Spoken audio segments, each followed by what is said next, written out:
Hi everybody, if you are part of the queer community and you're thinking about how am I going to survive the holidays, I don't know how I'm gonna get through my family, I don't know how I'm gonna get through all those crazy things they do or what Uncle Joe is gonna say this year, you've come to the right place. I wanna chat about that stuff with you too.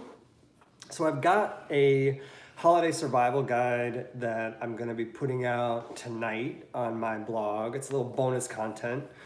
To do just that, help you get through the holidays. Because I know they're hard, I know they're crazy, I know they're wacky, I know they can be triggering, I know that we're, as members of this queer community, whether you're lesbian, gay, bisexual, transgender, queer, non-binary, and all of the other letters that fall underneath this rainbow for our rainbow community, I know it's a little challenging and it can be anxiety producing, it can be triggering, it can be frustrating, it can be the opposite of all those things too. It can be loving, caring, positive. But for those moments when it's not, I wanted to talk about some things you could do to address it. And I've got some personal things that I'm gonna add in. I've also pulled some cards to answer some of these questions to give a little more insight on how you might work through these holiday survival tips just for you. And I've got some for if you're flying solo on the holidays, and I've got some for if you are heading out to be with your family. And I'll also talk a little bit on here, which isn't in the blog post, about what happens if we come out during the holidays and how we might think about bringing our partner with us or our husband, boyfriend, girlfriend, whatever, along with us, and what that means for our family and what it could mean for our chosen family. So we're going to talk about all those things in about 15 steps or less. I'll have a couple extra because on here I'm going to talk about, like I said, those bonus things that I won't talk about in the post. So you're getting a little extra content here on the video. Hello to the person who joined. For anybody who joins and is watching this on the replay, if this stuff is helpful for you, please subscribe so we can keep track of each other. And don't forget to hit that thumbs up, because not only does that let me know this content is useful, it gets it in front of other queer people who would love to take advantage of this content as well. So let's get started, because I've been thinking about this a lot lately, especially since I did a post about a trans event I was at a couple weekends ago, and I've been thinking about this a lot since then, not only because of that event, but because there are trans individuals in my family. I have friends who have come out to me as trans that I went to high school with, that I went to college with, that I went to grad school with. So more and more people in my life have been, hey Rita, have been coming out as trans. So the trans community, while always important to me, has become so much more personal for me over the last couple of years. In addition, I've gone through my own experience of what does it mean to be with family and be with family during the holidays and be a member of the queer community, and what does that mean when you bring your husband home? What does that mean if you haven't come out and you have a husband? What does it mean if you are concerned that some of the traditions that you do don't fit in with your view of the world today, and know that those are going to be frustrating for you and your family to be a part of together. So it's been a part of my life for a long time, and I've never really thought about doing a survival guide, but I've been learning a lot of lessons, and so I wanted to share some of them so that hopefully it's helpful for all of you. So in order to empower you in your queerness when you walk through the doors of your family's house, or to stand in that your own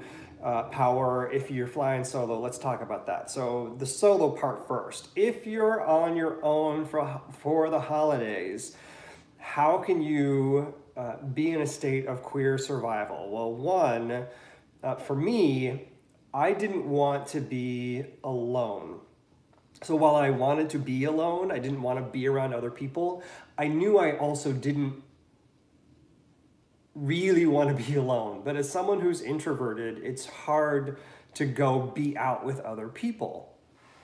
especially when you feel like you want to incubate and take care of yourself in a way that isn't about being around family. That's different than wanting to be around other people. So what I'd like to do when I was by myself on the holidays or near the holidays around them, I would go out to dinner by myself.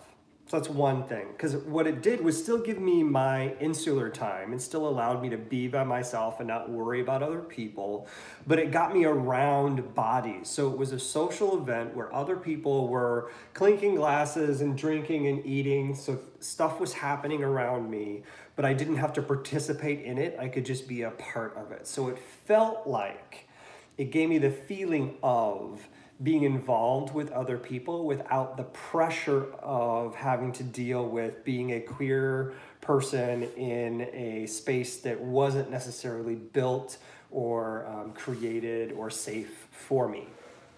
So it's kind of like making your own safe space amongst other people without having to announce anything about gayness or queerness or husbands or wives or, you know, all the things that might force us into a straight place or might force us into a binary place or that might force us into a queer space, depending on which is uncomfortable.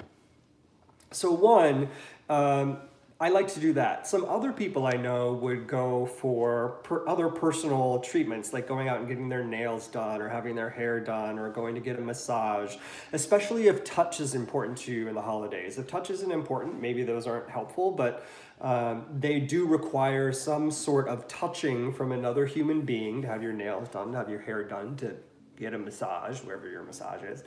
And that way you're having some sort of an interpersonal connection with someone, but you at least get to experience touch, especially if you've been separated from family or you want to be separated from family. Rita, you're spending time with friends. Perfect. That's the next thing I was actually going to talk about.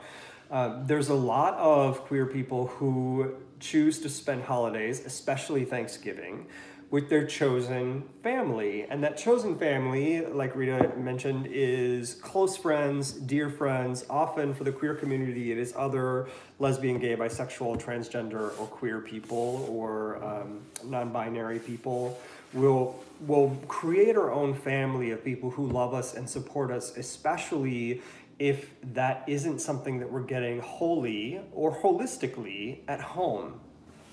So chosen family is a great time. It's also less expensive to travel home twice a year if you have to do that. I would choose to spend Thanksgiving with my chosen family and now with my husband's family, who are close, rather than travel home to Oregon twice a year, so that I would go home to Oregon at Christmas time. And then as our families change and evolve, there are differences that come about. And so it may be that you need to spend time with your chosen family in order to practice some self-care. It's also a great opportunity for you to have an incredible meal because you can eat all the stuff you want to eat, especially if you're doing a potluck Friendsgiving, chosen family Friendsgiving. And you can do something fun, like create a signature cocktail that everybody gets to have a part of, or maybe you can have a theme to the dinner, and you can make it a little special compared to just getting together for dinner, especially since it's a holiday. That's why the signature cocktail thing is kind of fun. And, you know, gays love their signature cocktails, so let's just add that into the mix. All right. So I pulled some cards to get a little more insight on if you want to spend your holiday solo, how can you survive this holiday time? And the first, I pulled one from each part of the deck. So I pulled a minor arcana, I pulled a court card, and I pulled a major. For the minor, I pulled the 10 of Wands. And I think that this gives you the opportunity to perform ritual in order to release some of the burdens that may be hanging around, and there's a couple different ways to do that, especially coming out of this card. One, I guess the second part is where there's more than one way to approach. So the first part is the same. You make a list 1 through 10, at least 10. No, at the most 10. It doesn't have to be 10. but at the most 10, because I don't want you to make up stuff if this isn't there. And you're going to take a strip of paper and you're going to write down what the burden is that you're experiencing because of the holiday. Whatever the holiday is, whether it's Christmas, whether it's Hanukkah, whether it is the New Year, whether it's Thanksgiving, which is in a day, or some other holiday that you're going through, write it down. Write down why it's a struggle to get home. Write down why you don't prefer to be home. Write down why it's tough to even get with your chosen family. Write down why the holidays are triggering for you. And then, so try to keep it to 10. If you need to keep going, keep going. There is no limit here. It is about what your burdens are that you're trying to work through for the holiday, and this is going to help you survive. Because what you're going to do next is two different choices. Once you've got them, if you wrote them down on a piece of paper, cut them into strips. If you already cut out your strips and wrote on them, perfect. And you're just going to toss those all in a jar as you write them down. Now you've got this jar of burdens. What you can do next is, in a safe space, let's say you got a plate and a lighter, you're going to take that burden, one of them out of the jar, you're going to read it out loud, and then you're going to say something like, I release you into 2018 and I make space for 2019, and you're going to light that on fire and let it burn and just watch it go away. It's going to turn into ash and it is released. You can also, if you don't feel like burning something, you could also just take that jar of 2019 burdens and do the same thing. I release you into 2018 and I make space for 2019, and throw that jar away, let it go. You could also, now I'm just having all these fun ideas. You could also then take a burden out one by one, read it out loud, whatever your burden is, you read it out loud, and then say an affirmation that is the complete opposite of that burden. So if my burden is that I'm not going home for 2018 because I'm afraid to come out to my family, then the affirmation would be, in 2019, I will come out to my family in a safe space. And you can then take that affirmation, write it down, and put that in another jar for 2019.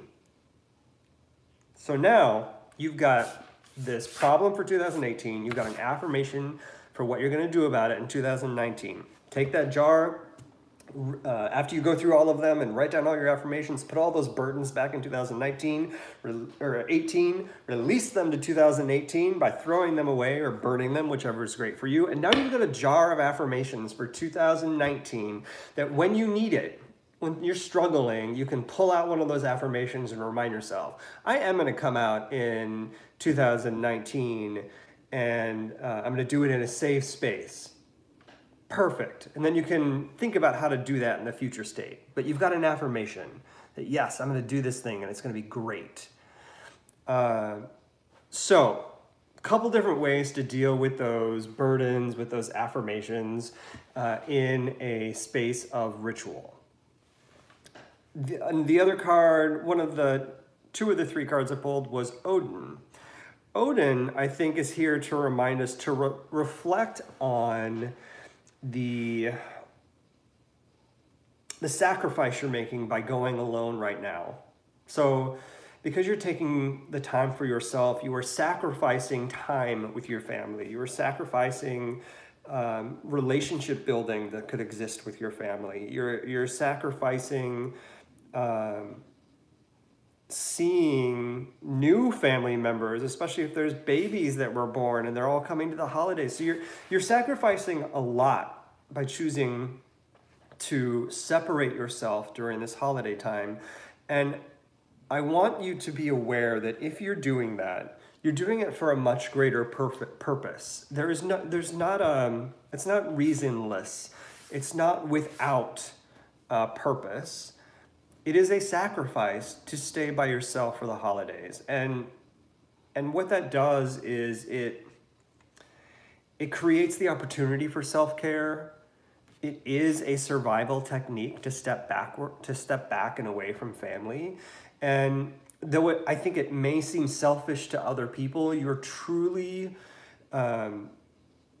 opening yourself to be there for someone else in the future, whether that someone else is you or whether it's someone else who needs to know what does it mean to step away from family in order to survive the holidays. And then you can help be that shepherd of chosen family because you're creating that kind of space for someone else. We saw that happen a lot on Pose this year. If you were watching Pose on FX, I would encourage everyone to watch that if they haven't. It's an amazing program. Then the third card that I pulled is Aeon. So this is the major arcana card. And during this time, you're called to a greater purpose. So if you're spending it alone, take the time to meditate, to go through your yoga practice, to connect with your guides, to get a tarot reading, to go through some other divinatory practice. It's these rituals that are going to help you along your path of discovery. And so I wanted to be clear that the time you spend alone during the holiday is about your path to discovery. So it's not that you're doing this to be harmful to yourself or others. It's about your growth and your personal discovery. And that's pretty amazing. And while it is a survival technique to step away, it's so much more than that. And so I don't want you to feel guilty for stepping away because it's about you and the choices that you're making. In order for your life to be fully realized, and that's pretty incredible. All right, now let's talk about holiday survival if you're with family, because this is where the shit goes down. This is when things get crazy, because none of our families are normal. You know, we may say that, oh, my family's kind of normal, but there's that weird guy, or my family's just nuts. My family, I think, is what I would think of as fairly normal. And by normal, I mean, I don't feel like there's a lot of triggering things that happen. There's a fairly safe space. But I also know that I haven't brought myself 100% fully to all of my family events. I haven't always brought my partners, partners, boyfriends, to family functions, though I bring Steve to them now. And Rita, you said yours is far from normal. Steve's family, I think, is crazy, but they're a wonderful crazy. They're a loving crazy. They're very different from my family, but I enjoy them, even though they're nuts. So, and they'll be the first family to tell you they're nuts. So if your family is crazy, if they're far from normal, if they're triggering for you and you're struggling with what does it mean to be a queer person in a family that doesn't fully accept you, and you haven't come out, or you have come out and things are still a little weird, find a safe space for yourself. Safe space can be a few different things. One, maybe you need to rent a hotel room instead of staying at home. Maybe a safe space is a room in the house where you know you can get away and go decompress, where other people aren't going to be. Maybe it's the garage. Maybe it's going outside and having a smoke if you're a smoker. It could be, safe space could be with another person, like your sister is your safe space because they know everything about you and they trust you, believe you, support you. Or maybe it's a cousin. So one of the things that I used to do when I needed a breather is all of my family's houses were surrounded by woods. So I would just go out for a walk in the woods when my parents' house or my grandparents' house, both of my grandparents, they were surrounded by some sort of forest or woods. And so I would just go out for a walk for a minute. And that was calming. And for me, the forest is calming anyway, but it also is silence and quiet and a different kind of connection. So I would walk away. For those of you that are in the city, I've done this here too. If you're in a safe part of the city, take a walk, get outside of the house for a minute, just go and step away and release all of the things that are driving you crazy, especially that first time you hear, oh, that's so gay, or something about how the transgenders are getting uppity again, or, you know, whatever it is, the thing that is probably triggering to you that no one knows is triggering because you haven't talked to them about it or they've just never been exposed to it, get out and walk around for a minute. It's gonna give you a place to breathe. And speaking of that, think ahead of time about how you want to choose your battles. Because for the person who you hear say something like, "Oh, that's so gay," is it worth the battle? Are they ready to receive the message? Are they going to hear you when you say, "Hey, what made you say that?"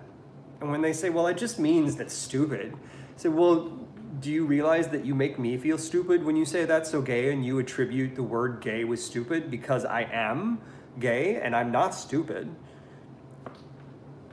Are they going to receive that? And if they're not, if it's not going to sink in, then it's a battle probably not worth fighting and working yourself up over. If it's going to if you're going to do it publicly in front of other family members and they're going to come to that other person's defense rather than yours, you're going to feel persecuted. Do you want to go through that? Do you want to set yourself up for that level of struggle and pain with your family? So choose your battle. I'm going to talk about some other triggers that you may want to address in another way, and that kind of experience may be one you want to let go of. So I give you that example to say there may be opportunities to correct someone if they're ready to hear. There may be opportunities to choose to let it go because it's just not going to it's not going to affect their life. It's just going to negatively affect yours. So that leads me to pronouns. For individuals in the queer community, especially in the trans and non-binary communities, who are choosing a pronoun that best fits their gender identity, it may be hard for other members of your family to make that transition with you. Here's what I mean.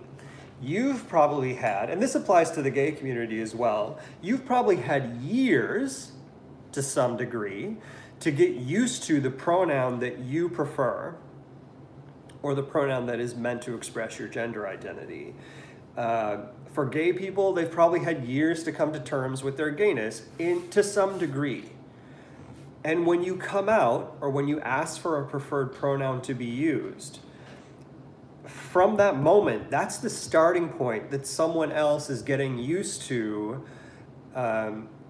you being gay, or your pronoun of, let's say you've been misgendered as him for years and you prefer to use the pronoun her. You tell someone, "I would prefer to have you use the pronoun her, she with me." And during the course of conversation, you hear them to someone else saying, "Well, he wants to be called she."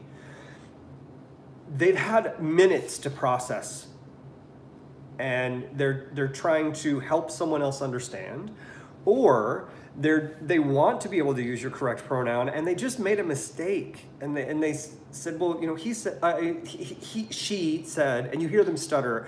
They've had minutes, maybe hours, maybe a few days, to break a lifetime habit, possibly for some people 15 to 20 years of habit. So give them the space, allow them the space to come along with you, invite them into your journey. The more they're a part of your journey, the more they're going to try to be a part of your life and your journey and use the correct pronouns. If they're not going to, they're not going to, and you're going to know right away. But a short example of this is my mom's family is very devout Catholic family. And after about a year, I think it was about a year of me coming out, she came to me and said, "Seth, I don't know if I believe in hell anymore." And I asked her why. And she says, "Because I can't imagine you going there." And this was someone who was wrestling with her faith because her son had come out. And she was trying to decide, what does it mean to be Catholic anymore? And she needed a long time to get through that, because that was 40 some years of Catholicism that suddenly came to a head, even though she probably knew, but when it was confirmed that her son is gay, she had to then reconcile that. And so that's a lot to work through. And I expected her to be okay within minutes. And that was the most ridiculous assumption I could have made. So yes, do ask for your pronouns to be the way you want them to be. And yes, do be forgiving when people make a mistake, and bring them along with you on your journey, because they're going to come with you. They've had a lot less time than you, so be forgiving. When those moments happen, you're going to need a support system. So I would also encourage you, have an ally on call. And that can mean either that cousin that is really close to you and understands and has been talking with you this whole time, or a friend or sister or whatever. Or maybe it is a straight ally that you have, that you can text or reach out to and say, this is what's going on with blah, this is what they're doing to me, and they just don't understand. Or you can call if you need to call, so that you have that support structure, that support system to help get you through the things that are triggering you. So have an ally on call, because those will be really helpful. Also, set boundaries for yourself. There's a lot of ways to think about boundaries, and in the post, when you go check out the post tonight after it comes up, or tomorrow morning, whatever, there's a link to another post that I found some great discussion about boundaries on. So I'm not going to go full into those. You'll have to go read them. But what I will share is one that my husband taught me, which is about time. So we live close to his mother, and we spend time with his mother almost weekly. So going for a holiday isn't like when I was growing up. My family was all over an hour away. And so you plan a trip, because it's going to take 2 hours going both ways, and you're probably going to spend 2 hours with each other. So spending time with family for me was a full day event. And on holidays, you get to see all those other family members you don't see during the rest of the year. So it is a long day plus travel. So holidays to me have always meant spending the entire day with family. Well, now that we see family almost weekly, maybe monthly, we see the extended family, we don't need those long days. And so Steve's pretty clear that when we go spend time with family, we're going for maybe an hour, and then we eat, which might be another hour, and then we stay maybe 30 minutes after eating, and then we leave. So it's a 2.5 hour event. So we have almost the whole day to the rest of to ourselves. So understand your boundaries around time. This is an example of a boundary. What are your boundaries around time? Do you need to spend the whole day with your family? Do you can you only spend maybe an hour because you know the emotional toll it's going to take on you? Understand what your boundaries are before you get there. Express what those boundaries are to your family so they know what the expectations are, and they don't try and guilt you into staying longer, or they didn't know about it, and so they said, well, you can't leave. We didn't know because we have all these other things we need to do. Well, if you tell them ahead of time, I will be there for 2 hours, or I'll be there an hour before dinner, and I'm going to stay 30 minutes after dessert and coffee, then everybody knows what your expectations are for how you're going to spend time. And if there's something they have to do, like if your mom has this thing she has to do with everybody there, she's going to fit it into the time that you're there. And then stick to your guns. You've got to leave after you say you are, otherwise that boundary doesn't exist in a future state. And so set your boundary and stick to it. And that allows you to also think through other things like traditions. If there are traditions that your family does that you know are going to be triggering for you, set the expectation ahead of time. I'm sorry, I can't go do the lights in the car with the whole family, because sitting with you in a small space and hearing you talk about the Joneses and what their politics are, and then we get into a politics discussion in the car every year, and our politics differ, and it's just anxiety provoking. Don't do it. Don't get in the car. You're probably an adult now. You don't have to get in the car. Don't go. And tell people you're not going to go. Say, sorry, this is a tradition I don't want to continue. Here's another one I'd like to do, or I just don't want to do that one. And here's the timing that I'm going to be available for everyone. Set your boundaries. You don't have to defend it. You don't have to defend your boundaries. They are your boundaries. They're your boundaries, and they're yours for a reason. And you don't have to tell everybody why. You just say, this is what safe space is for me. So Ask people to respect your boundaries. Don't defend yourself. All of these things are valid. So I also pulled 3 cards for if you're spending time with your family. Surprisingly, the minor arcana is the same. It's the 10 of Wands. So all the things from the 10 of Wands for if you're spending time by yourself apply. But in this instance, I wanted people to know that you have every right to step away. You have every right to step out. You have every right to know that some things are going to be overwhelming and burdensome for you, and you don't have to put up with those things. You can let them go. You can drop them. You can step away from them, and you don't have to defend them or explain them. You can say, nope, that's not me. It's not my thing. It puts you in control of your holiday survival. 2, Chief Seattle came up for our court cards.